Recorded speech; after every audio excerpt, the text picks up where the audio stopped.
On a cold November morning in 1979, the auction barn in Grady County, Oklahoma was already loud before the sale even started, the kind of loud that isn't just voices, but boots on concrete, metal folding chairs scraping, men greeting each other like they've known each other forever, and the auctioneer warming up his chant like a preacher clearing his throat. Most people walked in with coffee in one hand and a bid card in the other. Arthur Tidwell walked in with neither. What he had was to bare feet on frozen concrete, and $340 folded tight in his pocket like it might evaporate if he loosened his grip.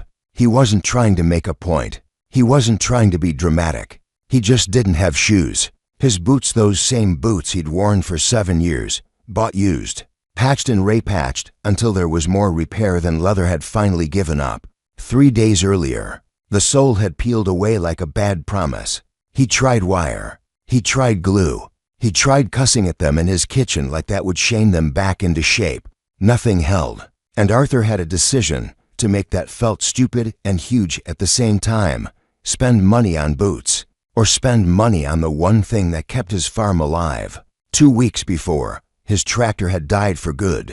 A 1952 Ford 8N that had belonged to his father, that had limped along on prayers and scavenged parts longer than anyone thought it could. Then the engine block cracked. Not a leak, not a gasket. A crack you could put a fingernail into. A crack that meant the kind of repair Arthur couldn't afford and couldn't justify. Without a tractor, he couldn't plow. Without plowing, he couldn't plant. Without planting, there wasn't going to be a crop. And without a crop, there wasn't going to be anything else either. People talk about farming like it's romantic. Arthur knew farming was a chain. Break one link, and the whole thing drops. So he kept the $340. Every penny he'd scraped together over the past year, eggs sold to neighbors, odd jobs. Going without meat, going without heat when he could stand it. He told himself the boots could wait. He told himself he'd stay in the back, keep his head down, bid fast, leave fast. He told himself nobody would care. The moment the door swung open and he stepped onto that concrete, he knew he was wrong. It didn't hit the whole room at once. It moved like a ripple. The people closest to the door saw first. Their eyes dipped. Their faces changed. Then the next row turned. Then the next. It wasn't just curiosity. It was that quick, ugly relief people feel when they realize the embarrassment belongs to someone else. Arthur felt it crawling up his neck. He felt his ears get hot. He felt his stomach tighten like he'd swallowed a fist. He kept walking anyway, because there are only 2 ways to handle shame. You leave, or you pretend you don't notice it. Arthur chose pretending. He aimed for the back row, the cheap seats, the ones where men sit when they're only there to watch, not to buy. He could have turned around. He could have walked right back out and told himself he'd come another day, another auction, another county. But another day didn't plow a field. Another county didn't change the fact that winter was coming. And his land didn't care about his pride. He took one more step and heard the first laugh. Not a roar, not a chorus, just one chuckle, then another. Then that awful spreading sound as people decide it's safe to laugh, because somebody else laughed first. Arthur kept his eyes forward, because if he looked at them, he might break. And then the voice came from the front row, loud and confident, meant to be heard. Well, the man said, like he'd been handed free entertainment. Looks like we got a hobo at the equipment auction. The barn quieted in that particular way that means it isn't quiet at all, just waiting. Arthur knew the voice before he saw the man. Everyone in Grady County knew that voice. Warren Caldwell, the biggest farmer in the county. Not because his daddy had given him everything, though his daddy had given him plenty, but because Warren had turned land into a game and he played it like he couldn't lose. By 1979, he'd taken 400 acres and turned it into 3,200, buying up neighbors when they slipped, when they got behind, when they got tired. Warren didn't just farm. He acquired. He expanded. He borrowed. He walked around like a man who could sign a paper and bend the world. He sat in the front row at every auction, boots polished, belt buckle shining, gold tooth flashing when he smiled. He bought machines he didn't need just to show he could. That morning he stood up from his seat like he owned the air in the room. "You lost, friend," he called out. And a few people laughed because laughing was easier than being uncomfortable. Soup kitchens down the road. Arthur stopped walking, not because he wanted to, but because his body did it on its own, like it needed a second to decide whether it was about to be attacked. He could feel the cold on his feet now that he wasn't moving. He could feel every crack and callus like someone was pointing at them. He didn't want to speak. Speaking meant admitting he was part of this scene. But if he didn't speak, Warren would keep going. Arthur forced his voice steady. "I'm here for the farmo," he said. "Lot 47. I've got money to bid. That should have ended it. A man says he's here to buy, and you let him be." But Warren Caldwell didn't build an empire by letting people be. "Money to bid," Warren repeated, like the idea itself was comedy. "Son, you can't afford shoes. What are you gonna do payin' chickens?" This time the laughter came faster, louder. Arthur could hear it from people who weren't even looking at him anymore. People laughing because it made them feel like they belonged on the safe side of the room. Arthur felt his jaw tighten so hard it hurt. "I've got cash," he said. 340. He hated saying the number out loud. He hated how small it sounded when it left his mouth. He hated that it was all he had. Warren dragged the number out slow, savoring it. 340. He stepped down into the aisle and started walking toward Arthur, boots clicking on concrete like a metronome. The barn was watching now like it was a show. Warren stopped close enough that Arthur could smell him cologne and chewing tobacco, and something else like expensive soap. Warren looked down at Arthur's feet, then up at his face, and grinned wide enough for everyone to see that gold tooth. "Tell you what," he said, voice carrying. "Why don't you take that 340, go buy yourself some shoes, and leave the farming to people who know what they're doing?" Arthur felt a flash of heat so sharp he almost shook. He wanted to say something mean. He wanted to say something that would make the room stop laughing. But Arthur wasn't a man who won arguments with words. He won things by outlasting. He'd learned that from his father. William Tidwell had raised him on land that barely gave anything back, in a one-room shack his grandfather had built when the place was still more dream than county. William had farmed his whole life without getting ahead, without getting out. And still, William had been proud in a quiet way, because he believed one thing more than he believed in rain: never borrow. Arthur could hear his father's voice like it was sitting on his shoulder right there in the barn. "The minute you borrow, you belong to someone else. Your farm belongs to someone else. Your future belongs to someone else. Stay poor if you have to. Stay small if you have to. But stay free." Arthur had taken those words into his bones. When his father died of a heart attack at 59, worked to death. Really, Arthur was 23 and inherited 80 acres of mediocre land and a broken-down house, and a rule that had no mercy: never borrow. For 11 years, Arthur had lived by it. He watched neighbors take loans for bigger equipment. He watched them expand. He watched them talk about interest rates like it was whether something you complained about, but assumed would pass. Arthur stayed small. He stayed poor. He stayed free. And now he was standing in front of Warren Caldwell, in front of everyone, barefoot like a child. And Warren was telling him he had no business even being there. Arthur stared at Warren's boots. They were beautiful boots, new, clean.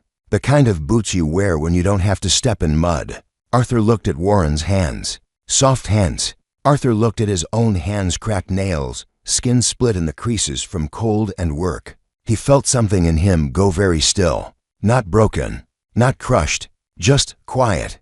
The kind of quiet that comes right before a man makes a decision he can't take back. Warren leaned in slightly, like he wanted the last line to land. "Because a man who can't afford shoes," Warren said, loud enough for the back row, "has no business owning a tractor." The room reacted like Warren had told a joke everyone wanted to repeat later. More laughter. Arthur heard someone behind him say, "Damn," under their breath, half impressed, half embarrassed.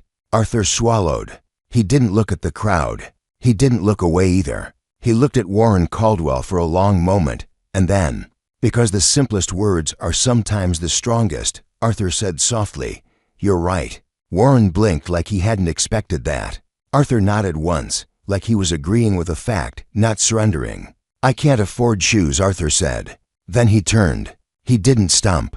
He didn't run. He didn't throw his money on the floor like a movie. He just walked out of the barn on bare feet, each step a small insult to himself. Each step past men who suddenly didn't know where to put their eyes. Outside, the wind hit him hard, and the frozen ground bit his feet through the thin skin. He walked across that parking lot like he was walking out of a courtroom, like he'd been sentenced to something and didn't know what it was yet. He got into his truck and sat there for a long time, with his hands on the steering wheel, not turning the key. He didn't cry. Arthur wasn't a crying man, but his throat hurt and his chest felt tight, and he realized something that scared him more than the cold. He could go home right now, and nothing would change. The world would keep turning. Warren would keep laughing. The barn would forget him by lunch. Arthur would still have 80 acres and no tractor and no shoes. That's the part people don't understand about humiliation. It isn't the moment. It's the after. It's knowing you still have to wake up tomorrow and be you. Arthur drove home slowly. 18 miles of empty road and flat land and thoughts he didn't want. When he got to his place, he parked and went up onto the porch and sat down. His feet were numb. His head was loud. He stared out at his fields, the same fields his father had stared at, the same fields that had never been generous. Arthur did something then that sounds small, but wasn't. He didn't make a speech. He didn't announce a revenge plan. He didn't say he'd show them all. He just sat there and told himself the truth. Warren Caldwell was not free. Not really. A man with 3,000 to 100 acres and a new truck every year looked free. But Arthur knew the kind of freedom his father meant. Warren owed money to banks and credit associations and equipment dealers and seed companies. Warren's empire stood on paper promises and interest payments. Arthur's life was smaller, harder, and his own. Arthur flexed his toes against the porch boards and felt the sting come back as the numbness faded. Then he made himself a promise that wasn't about Warren, not exactly. It was about the next time the world tried to decide what Arthur was worth. "I will never borrow," Arthur said quietly, like a vow you make at a grave. "No shortcuts. No banks owning my future." He didn't know how he'd keep farming without a tractor. He didn't know how long 80 acres could hold out. He didn't know what 6 years would look like, because he wasn't thinking in 6 years. He was thinking in tomorrow. But he knew one thing with a certainty that settled him: that always comes due. Empires built on it fall hardest. And when they did, Arthur Tidwell intended to still be standing, boots or no boots. Arthur Tidwell did not wake up the next morning feeling heroic. He woke up cold. The kind of cold that settles into a house when you don't run the heat all night. Because propane costs money, and money has already been counted 3 times before it's spent. He lay there staring at the ceiling of the bedroom his father had once slept in, listening to the quiet of the farm. And for a moment the scene in the auction barn came back so clearly it felt like it was happening again. The laughter, the boots on concrete, Warren's voice dragging out 340, like it was a joke everyone would tell for years. Arthur sat up before the memory could grow teeth. Regret was expensive. He didn't have room for it. What he had was a dead tractor in the shed and 80 acres. That didn't care how he felt about anything. He pulled on his coat, stepped into his worn socks, and walked out to the barn before the sun had fully decided to rise. The Ford 8N sat there like it had always sat, paint faded, hood dented. A machine that had been old even when his father bought it.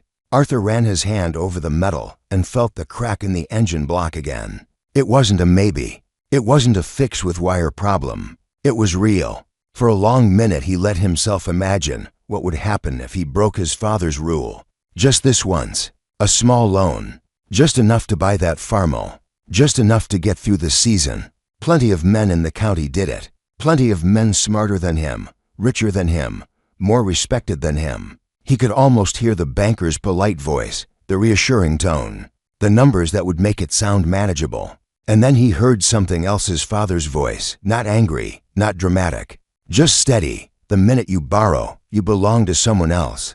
Arthur stepped back from the tractor like it had tried to tempt him. "We'll figure something out," he muttered, though there was no one there to hear it but dust and hay. That winter became a test of patience that no one in town noticed. Arthur heard about a man 2 counties over who had another 8N sitting behind his barn. Engine block cracked, good for nothing but scrap.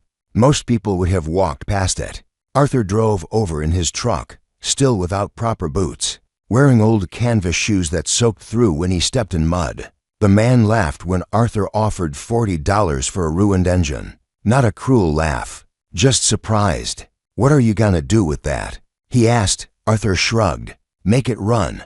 He loaded the broken engine into the truck like it was treasure. Back home, he spent nights and early mornings in the shed with a borrowed manual, a lantern, and hands that didn't always know what they were doing but refused to quit. He machined parts that weren't meant to fit together. He welded pieces slowly, carefully, as if patience itself could seal metal. He made mistakes.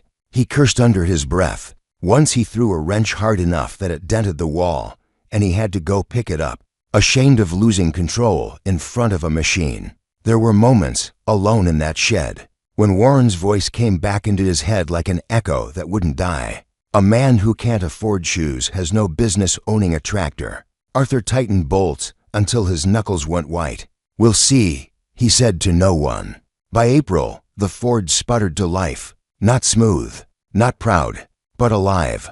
The sound filled the shed like proof. Arthur stood there with grease on his hands and something close to relief in his chest. $40 instead of $300. No bank, no signature, no one to report to. He shut the engine off and leaned against the wall, breathing hard like he'd run a race no one else knew existed. In May, he made the trip he made once a year to Oklahoma City for supplies he couldn't get locally. He walked into a store that sold Red Wing boots and stood there longer than he meant to, staring at the price tags like they might judge him. $47. It felt like a lot. It felt like indulgence. But boots weren't pride. Boots were protection. He paid in cash, counted slowly, and walked out wearing them, the leather stiff, the soles thick. He didn't smile, but he did stand a little straighter. Back in Grady County, nothing dramatic happened. That was the part that would have bored most people. 1980 rolled into 1981 without fireworks. Arthur farmed the way his father had farmed. Small scale, mixed crops, a few cattle, some hogs, chickens scratching in dirt that had never been generous, but had never completely failed him either. He avoided the big commodity markets, sold local when he could, kept his costs down. When other farmers talked about expansion, about buying another parcel, about leveraging equity, Arthur listened and said little. At the feed store, conversation shifted when he walked in, not because they feared him, but because they didn't quite know what to do with him. "Tidwell's still at it," someone would say. "Still farming like it's 1955. There would be a chuckle, softer than the one in the auction barn, but cut from the same cloth. Warren Caldwell kept expanding. New equipment showed up on his land like clockwork. A bigger combine, a newer truck. He hired more men. He talked about scale and efficiency, and how small farmers were going to have to either get bigger or get gone. When he drove past Arthur's 80 acres, he sometimes slowed down just enough to let the engine idle loud. Once he honked, short and sharp, as if to remind Arthur that the world hadn't forgotten who was on top. Arthur never waved back. He never shook a fist. He kept working. What people didn't see was the coffee can buried behind his barn. Every dollar that didn't go to feed or repairs or fuel went into that can. 50 here, 100 there. He'd dig it up at night sometimes, count it. Not because he planned to spend it soon, but because watching it grow did something to him. It reminded him that survival wasn't loud. It was slow. Still, there were days that tested him harder than Warren ever could. A late frost that threatened young shoots. A calf born weak and needing attention he wasn't sure he could give. A stretch of dry weeks when the sky looked like it had forgotten how to open. Once when a fence broke and a few cattle wandered into the road, a neighbor pulled up and said, half joking, "You sure you don't want to talk to the bank, Arthur? Might make life easier." The word lingered longer than Arthur liked. He went inside that night and sat at his kitchen table with his ledger open. He ran the numbers. They were tight. Always tight. There was no cushion, not really. One bad season could undo him. He knew that. The temptation wasn't greed. It was safety. Borrow a little. Expand a little. Breathe a little easier. He closed the ledger slowly. Safety bought on borrowed time wasn't safety at all. It was delay. Arthur went back to the barn and buried the coffee can deeper. By the end of 1981, the can held more money than he'd ever seen in one place that belonged to him. Not a fortune, but real. He didn't tell anyone about it. He didn't even tell himself what it was for. He just knew that when the world shifted, and it always did, he didn't want to be standing on something that wasn't his. In town, though, confidence was still high. Grain prices had been good. Land values had climbed. At the diner, men talked about opportunity, about exports, about how this was the best time to be in agriculture in decades. Warren Caldwell looked like a prophet in boots. He'd borrowed heavily, yes, but land was rising, and when land rises, debt looks smart. Arthur listened to the talk and kept quiet. He'd learned something the morning he walked out of that auction barn. People love a winner until the bill comes due. What they don't love is the man who waits. Waiting doesn't impress anyone. It doesn't earn applause. It doesn't get you invited to the front row.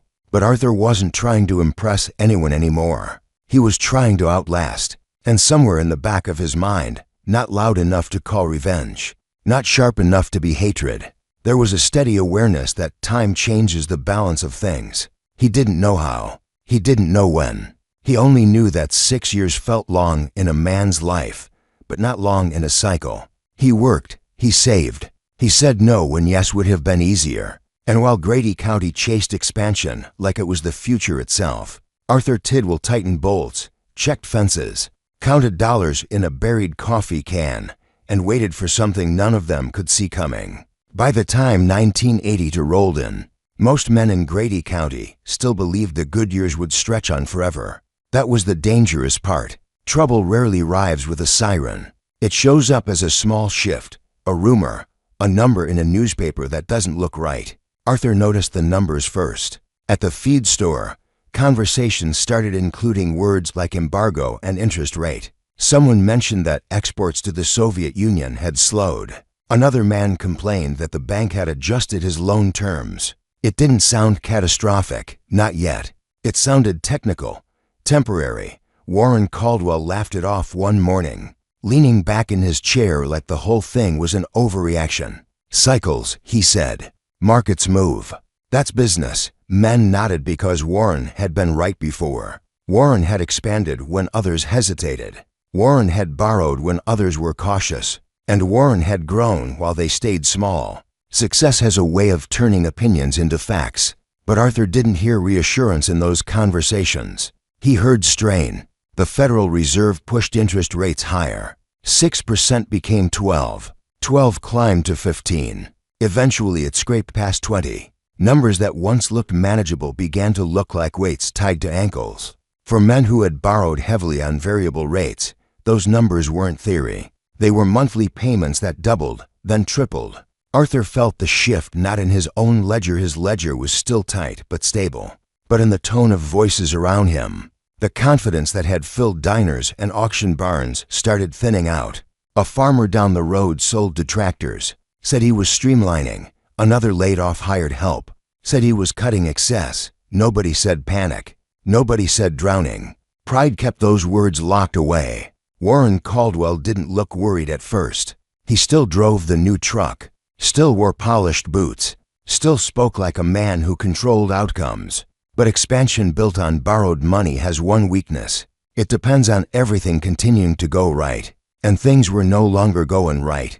Land values, which had risen for years like they'd discovered gravity didn't apply to them, began to flatten. Then they dipped. Just a little at first. Enough to make bankers frown. Enough to make appraisals uncomfortable. Arthur heard about a farm in the next county that had been listed for sale at a price no one would have accepted 2 years earlier. It didn't sell. That was when the silence started creeping in. Arthur didn't celebrate. He didn't smile at the shift. He went about his work the same way he always had, checking fences, rotating crops, feeding cattle. But at night he dug up the coffee can and counted again. The numbers had grown. Not dramatically, not heroically, just steadily, dollar by dollar, year by year. It wasn't enough to buy an empire, but it was enough to matter. One evening in late 1983, Arthur ran into Warren at the feed store. Not a staged moment. Not a dramatic confrontation. Just two men reaching for the same stack of invoices. Warren looked thinner. Not drastically. Just slightly. The kind of thin that comes from sleeping less. The kind that comes from calculations that don't resolve. "How's the small farm life treating you, Tidwell?" Warren asked, but there was less bite in it now. Arthur shrugged. "Same as always." Warren gave a short nod. "You ever think about growing?" The question hung there. Arthur met his eyes. Not with borrowed money. It wasn't said as an attack. It was said as fact. Warren's jaw tightened just a fraction. "Debt's a tool," he replied. "Only if you can control it," Arthur said. They held each other's gaze a second too long. Then Warren picked up his invoices and walked out without another word. That was the first crack Arthur saw. Not in Warren's finances. In his certainty. By 1984, foreclosures were no longer rumors. They were notices posted quietly on doors. Families who had farmed the same land for generations packed up in the middle of winter. Men who had once laughed in auction barns now stood with hats in their hands outside bank offices. The county changed in ways that didn't make headlines, but were felt everywhere. Church pews filled with heavier silence. Conversations shortened. The feed store wasn't as loud. Warren Caldwell started selling equipment. At first it was framed as strategic. Restructuring. Reallocating capital. But Arthur noticed which machines left first. The newer ones. The expensive ones. Then the older reliable ones. The kind you only sell when cash flow gets tight. Word spread that Warren had refinanced. Then that he'd refinanced again. Interest payments that once looked manageable at 6% became crushing at 20%. When your monthly interest exceeds what smaller farmers make in a year, the math stops being clever. It becomes brutal. Arthur drove past Warren's land one afternoon and saw something he hadn't seen before. Empty fields. Not fallow by choice. Untended. A hired hand he recognized was loading tools into a truck. Arthur slowed but didn't stop.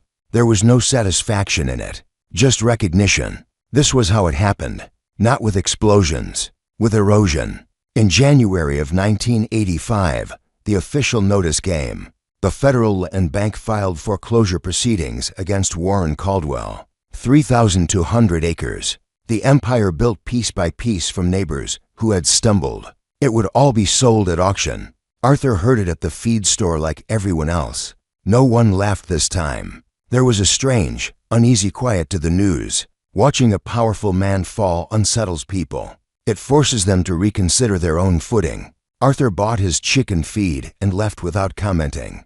That night he walked behind his barn with a shovel and dug up the coffee can. He sat on an overturned bucket under the weak light of a single bulb and counted carefully. $12,760. It didn't look like much spread out in his hands, but it represented 6 years of refusal. 6 years of saying no when yes was easier. 6 years of listening to his father's voice instead of the crowd. He folded the money back into stacks and didn't rebury it. Instead, he went inside and made phone calls. Not dramatic ones, quiet ones, to men he knew. Men who had stayed small. Men who had nearly lost everything during the boom years. Men who understood what had happened. "What if," Arthur said carefully to each of them, "we bought it together?" There was silence on the other end of most lines. Then questions. Then hesitation. Then something else. Hope mixed with caution. Arthur didn't promise revenge. He didn't promise victory. He promised structure. Owner financing. No banks controlling the land. Break it into parcels. Sell it back to families who had been squeezed out. Keep it local. Keep it steady. Over the next weeks, 15 small farmers agreed to pool their savings. It wasn't a rebellion. It wasn't a crusade. It was a calculation. The auction was scheduled for March 15, 1985. Arthur marked the date on his calendar and went back to work. He didn't rehearse speeches. He didn't imagine dramatic confrontations. He just prepared. Because this wasn't about humiliation anymore. It wasn't even about Warren. It was about something larger. For 6 years, Arthur had believed one thing quietly while others laughed. Debt always comes due. Now the bill was being delivered, and Arthur Tidwell intended to be ready when it arrived. March 15th, 1985 came in cold the way Oklahoma mornings can feel like they're trying to prove a point. And by the time Arthur Tidwell turned off the county road into the Grady County auction barn lot, he could already tell it wasn't going to be a normal sale. Cars and trucks were packed in tighter than he'd ever seen, and there were men standing outside in small knots with their hands jammed in their pockets, not talking much, just watching the door like something inside might spill out. Arthur parked at the back like he always did, not because he was hiding, but because he'd learned long ago that the front row was where pride went to die. He sat for a moment with the engine off, listening to the tick of cooling metal, feeling the folded paper in his coat pocket, the numbers, the names, the quiet agreement 15 men had made without shaking hands in public. He wasn't nervous in the way people imagine nervousness, not sweating, not shaking, but he felt the weight of what was about to happen, because this wasn't a tractor bid or a small parcel. This was the kind of day that changed who owned the ground itself. When he stepped inside, the familiar smell hit him: dust, diesel, old coffee, wool coats damp from the cold. The bleachers were already half full. The chatter wasn't friendly. It was cautious. Arthur found a seat in the middle like he'd planned, not back row, not front, the kind of spot where you can see everything and no one thinks you matter. He kept his face neutral, because the simplest mistake on an auction day is letting your emotions show. People smell that like blood. Across the barn, in the front row, Warren Caldwell was sitting in the same place he always sat. Arthur didn't need anyone to point him out. Warren had been the kind of presence that filled a room for 20 years. But today, he didn't fill anything. He looked like someone had taken air out of him. The expensive jacket was gone. The bright belt buckle wasn't there. The gold watch Arthur remembered was missing. Warren wore a plain wool coat that had seen use. His shoulders were slightly rounded, and his gaze had that faraway hollowness Arthur had seen in other men lately, the look of someone who's done the math too many times and still can't make it end differently. Arthur watched him and felt something complicated. Not sympathy exactly, not satisfaction either, but recognition. A man, just a man, not a king, not a legend, not an empire, just a person who had made choices and now had to watch the consequences walking through the door. When the auctioneer called the room to order, it happened fast. There wasn't any warm-up, no jokes, no small talk, because everyone knew what this was. First came the equipment, and the prices were wrong in a way that made people shift in their seats. Machines that would have sold for fortunes a few years earlier went for numbers that sounded like typos. A John Deere that would have brought 40,000 in better times sold for a fraction, and a combine worth 100,000 on paper went for 35. Arthur could hear men mutter under their breath, not outrage, fear, because low prices don't just hurt the seller. They reset everyone's idea of value. The buyers weren't the neighbors you recognized. They were corporate men, clean jackets, clipboards, quiet voices watching like they were picking over something already dead. Arthur's jaw tightened when he saw them, not because he hated them personally, but because he understood what they represented: land leaving families, leaving counties, leaving the kind of ownership that meant you knew who lived on the hill and whose kids went to school with yours. He kept his hands still, forcing himself to breathe steady. This wasn't the part he was here for. Then the auctioneer moved to the land, parcel by parcel, and the room got even quieter. This was different. Equipment comes and goes. Land is identity. The first parcels sold in chunks, 320 acres here, for 180 there, and every time the bid started, it started lower than anyone wanted to admit was real. Arthur watched Warren's head dip slightly with each sale, like the numbers were physical blows. When the auctioneer announced the crown jewel, the room tightened as one. 800 acres, the auctioneer said, and even men who'd been half dozing sat up. The home place, bottomland, finest ground in the county. Arthur felt a strange pressure in his chest, because this was the pivot point, the place where everything either worked or collapsed. The opening bid came like an insult. For $100 per acre to start. A few years earlier, that land would have gone for $2,000 an acre without breaking a sweat. Now, at $400, there was silence, the kind that makes your ears ring. The corporate buyers didn't lift paddles. They waited. They knew fear made people cheap. The auctioneer tried to coax. Come on, folks. Finest farmland you'll ever see. $400 to start. Still nothing. Arthur could feel eyes shifting, people watching each other, each man calculating whether bidding meant hope or stupidity. He kept his face blank and his hand down until the moment felt like it might slip away entirely. Then he raised his hand. Not high, just enough. "For 100, Arthur said. The words came out calm, almost boring, and yet they hit the room like someone dropped a tool on concrete. Heads turned. Arthur felt it, the sudden attention, the way a crowd can swing from boredom to hunger in a second. For a heartbeat, he was back in 1979, except this time he had boots on his feet, solid red wings planted on the same cold floor. He didn't look at his feet. He looked straight ahead. Warren Caldwell turned around slowly in his seat, like his body didn't want to obey. When his eyes found Arthur, something flickered across his face, confusion first, then recognition, then something like dread. The auctioneer, sensing life, called out louder, "Do I hear 450? A corporate buyer lifted a paddle without looking up. 450, the number snapped the room out of its trance. The auctioneer didn't give anyone time to think. 5, Arthur raised his hand again. 500, a murmur rolled across the bleachers. Arthur could feel people trying to place him, trying to connect this moment to old memories. Someone whispered his name.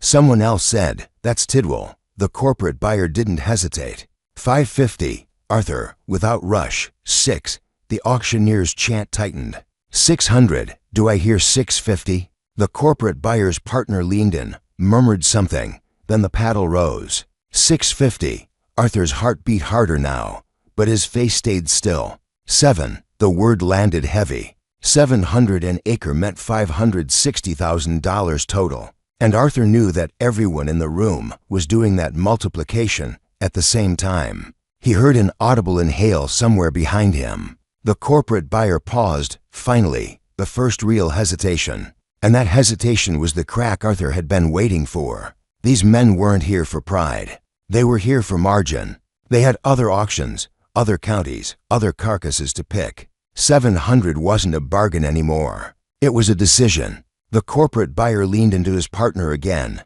heads close, quick math, quick risk assessment. Arthur kept his eyes forward and waited, because waiting was what he'd trained himself to do. The corporate buyer lowered his paddle and said, just loud enough, "We're out." The room made a sound that wasn't quite relief and wasn't quite shock. Something in between, like witnessing something they didn't think could happen. The auctioneer looked around, hungry for another hand. 700 per acre, he called. "Do I hear 750? 750 anywhere." Silence. Not the earlier dead silence. This one was different. This one was the silence of men realizing the moment had crossed into a place they couldn't follow. Arthur could feel Warren's stare burning into him from the front row. The auctioneer's voice rolled on. Going once at 700, Arthur didn't move. Going twice, Arthur felt his mouth go dry. He kept his hands on his knees so no one would see them tense. "Sold," the auctioneer shouted to the gentleman in the middle row. 800 acres at $700 per acre. A ripple went through the barn. Arthur stood up slowly, because if you move fast, you look uncertain, and uncertainty invites trouble. He started down the aisle toward the paperwork table at the front. Every step felt loud, not because he was making noise, but because the room was watching in a way that felt almost intimate, like they were watching a private decision become public fact. Halfway down, he had to pass Warren Caldwell. Warren rose halfway from his seat as Arthur approached, like he couldn't help himself. For a second, neither spoke. The whole barn seemed to lean forward. Arthur could feel how badly everyone wanted a scene, a line, a smile, a revenge speech. He gave them none of that. Warren's voice came out rough, not the booming showman voice from 1979, but something scraped. "You," he said, like the word tasted wrong. "The Barefoot farmer." Arthur stopped just enough to meet his eyes. "That's right," he said. Warren's face tightened, and he swallowed. How? The word wasn't just curiosity. It was disbelief, like the universe had broken a rule. Arthur didn't answer with poetry. He answered with the only thing that mattered. "I saved," he said simply. "Every dollar." For 6 years, Warren blinked hard. 6 years, he repeated, and it sounded like he was trying to picture time as something you could hold. Then his voice sharpened, suddenly desperate. But that's Arthur. That's over $500,000. Arthur nodded once. I know what the number is. Warren's eyes flicked toward the table, toward the men with clipboards, toward the reality closing in. You don't have that, Warren said, and for a moment Arthur heard the old Warren in the sentence, the man who assumed he knew what was possible for other people. Arthur reached into his coat pocket and pulled out a folded sheet of paper, not dramatically, just like a man pulling out a receipt. I have $12,760 in cash, he said, and I have a consortium of 15 small farmers who pooled their savings. Warren stared at the paper like it was a foreign language. Arthur kept his voice even. We're buying it together, he said. We're breaking it into family-sized parcels. We're selling it back to people at fair prices with owner financing. No banks. He didn't say it like a threat. He said it like a plan. Warren's face went pale in a way Arthur had never seen. You planned this, Warren whispered. And there was something close to horror there, not because he feared Arthur personally, but because he feared the idea that someone had been patient enough to outlast him. Arthur shook his head slightly. No, he said. I didn't plan your collapse. I just saved. I just waited. I just trusted that debt always comes due. He paused. And then, because the truth was the sharpest blade he had, he added, you taught me that. Warren's jaw worked like he wanted to speak and couldn't find the right shape for the words. Arthur started to move again toward the paperwork table, because standing there longer would turn this into the kind of spectacle he refused to create. He took a step. Wait, Warren said quickly, and the urgency in it made the room catch its breath again. Arthur stopped and looked back. Warren swallowed hard, the motion visible, like pride was something he had to force down physically.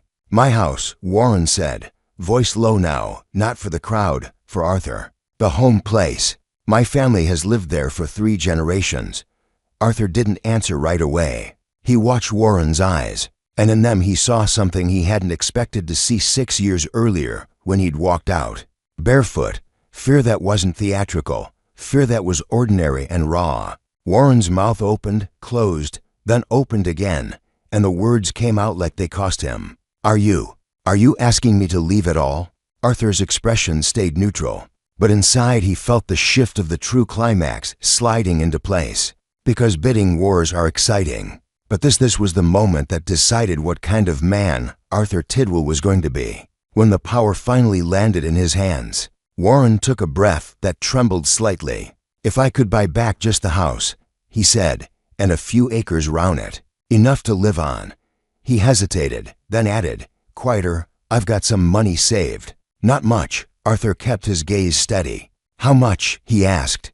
Warren's face tightened, and the number came out like a confession. About $400. The barn around them was still, almost silent, everyone pretending not to listen while listening to every syllable.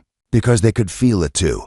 This was no longer about land values or interest rates. This was about humiliation turning into choice. About whether the man who had been laughed at would now become the one who made someone else small.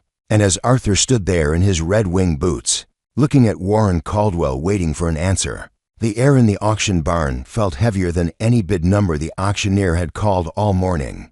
Arthur held Warren Caldwell's gaze for a long second after the number left his mouth. $400, and it echoed in the air between them like something painfully familiar. Because 6 years earlier 340 had sounded just as small in that same building. And Arthur remembered exactly how it felt to have a number define your worth in front of other men. He could see the room leaning in, not openly but quietly, because everyone understood what was happening now was bigger than acreage and bids.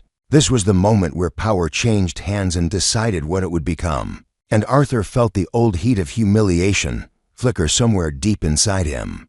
The memory of cold concrete under bare feet, of laughter that had followed him all the way home. And for a split second he could have said no. He could have told Warren to take his $400 and find another county. He could have watched him walk out the way he once had, and the room would have accepted it as justice, maybe even applauded it later over coffee. Instead, Arthur asked the only question that mattered. Is that everything? Warren nodded slowly, his jaw tight, pride fighting with necessity. And there was no performance in him now, no showmanship. Just a man stripped down to what he had left. Arthur let the silence stretch, just enough for the weight of it to settle. Then he spoke evenly, not loud enough to carry theatrically, but loud enough that the front rows could hear and the back rows would lean closer. "You're right," he said. "It's not enough." And Warren's face seemed to collapse inward at that, like he had expected the blow and still couldn't brace for it. Arthur continued before the moment turned cruel. "You don't deserve anything from me," he said plainly. And there were a few sharp breaths in the room because that sentence carried history inside it. Carried 1979 and a barn full of laughter and a pair of bare feet. Warren's eyes lowered slightly, accepting it. And that was when Arthur shifted the ground beneath both of them. "But this isn't about what you deserve," he said. "It's about what kind of man I am." And he reached into his coat pocket, pulled out a pen and a folded envelope, and wrote down an address, a date, and a short set of terms in steady handwriting, then handed it to Warren without ceremony. "Be at my farm next Tuesday," he said. "We'll work out the paperwork. You can keep the house and 10 acres around it. I'll hold the deed, but you can live there as long as you want." And before Warren could speak, he added the condition. "In exchange, you tell your story. Every chance you get. You tell young farmers what debt did to you. You tell them what expansion cost. You tell them what my father told me: stay poor if you have to, stay small if you have to, but stay free." And for the first time since Arthur had walked in that morning, the power in the room felt balanced rather than tilted. Warren stared at the envelope like it was something fragile, and when he finally looked up, his eyes were wet in a way he didn't try to hide. "I'll tell them," he said quietly, and there was no pride left in the sentence, only resolve. Arthur nodded once and turned toward the paperwork table, because mercy doesn't need applause and revenge doesn't need commentary. And as he signed the documents that transferred 800 acres at $700 an acre into the hands of a consortium of 15 small farmers, the barn slowly began to exhale. Conversations rising again, but different now, less sharp, more thoughtful, because they had just witnessed something none of them would quite know how to explain later. The weeks that followed were not dramatic in the way movies like to pretend life becomes dramatic. They were busy, deliberate, measured. Meetings around kitchen tables, handshakes in barns, calculations done on scrap paper. And by the end of that year, what had once been one man's empire had been broken into pieces that fit real families again. 800 acres became 8 farms, and the remaining parcels were divided and financed in ways people could actually manage. No variable interest rates, no clauses that ballooned when markets shifted, just steady payments and clear ownership. And by late 1985, 23 families were working land that had almost slipped out of the county's hands. Arthur kept 160 acres adjoining his original 80, not because he wanted to become the next Warren Caldwell, but because it made sense, because it strengthened what he already had without stretching it beyond recognition. And he did not buy new equipment, did not trade in his truck, did not move into the front row of any auction barn. He farmed the same way he always had, slow and steady. And when people asked him how he had done it, he gave the same answer every time. "I saved," and if they pressed further, he added, "and I didn't borrow," and left it at that. Warren Caldwell did what he had promised, and for 7 years he went wherever anyone would let him speak, to high school agriculture classes, to farm bureau meetings, to county fairs, and he told the story without polishing it. Told them how easy it had felt when land prices climbed, how smart he had believed himself to be, how interest rates rising had turned leverage into a trap, how pride had kept him from admitting danger early. And he would end the talk the same way Arthur had instructed him, with the words about staying small and staying free. And some people listened and some didn't, because every generation believes it will manage risk better than the last. But Warren told the truth anyway. In 1992, he died of a heart attack at 69, and at his funeral in Grady County, the pews were full not of mockery, but of complicated respect. And Arthur Tidwell stood among the pallbearers, lifting the casket of the man who had once laughed at his bare feet. And when someone later asked him why he had agreed to carry him, he answered simply, he made a mistake. At the end, he tried to make it right. That counts, and there was no bitterness in his voice because bitterness had never been the point. Years passed the way they always do, quietly and faster than anyone expects. Arthur built a newer house on the land in 1990 when his daughter married and needed room to raise her family. But he never left the 80 acres his grandfather had first homesteaded, never mortgaged it, never leveraged it.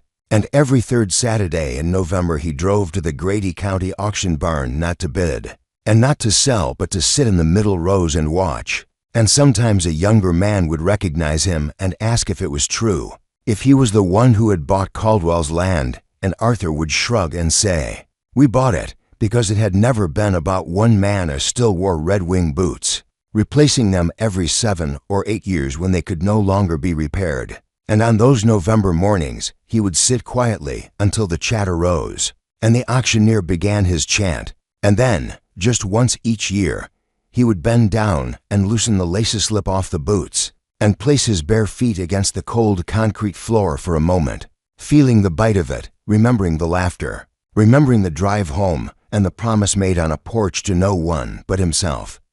And he would let the cold settle in long enough to remind him what it had felt like to have nothing but land and a rule. And then he would put his boots back on and stand up steady, because the lesson had never been about revenge, and it had never been about winning. It had been about staying, about surviving cycles that take down louder men, about understanding that wealth without control is an illusion, and that freedom without debt is quiet but real. And when people call what happened justice or karma or poetic payback, Arthur corrects them gently. If they ask, saying it wasn't revenge, because in his mind revenge burns fast and leaves you empty. But patience builds slowly and leaves you standing. And that is how the story ends, not with applause, but with a man in his 90s, walking out of an auction barn the same way he once walked out at 34. Only this time the concrete is cold by choice. The boots are waiting, and the laughter, long gone, no longer decides what he is worth.